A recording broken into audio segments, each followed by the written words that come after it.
mauna ako nakuyawan. Kay kung mga anak tuwa sa Olongapo nga wala na mag-alagad kay simba sa Iglesia ni Cristo, pangutana mga luwas pagka sila dong.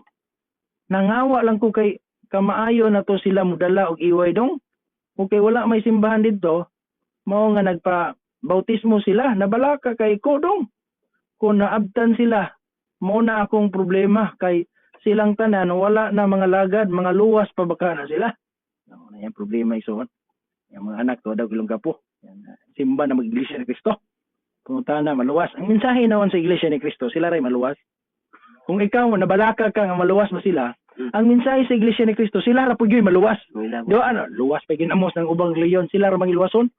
So muna nga ikaw nabalaka, imong mga anak pud tingali to, nakabalaka pud si mama pud no, luwas pud gato.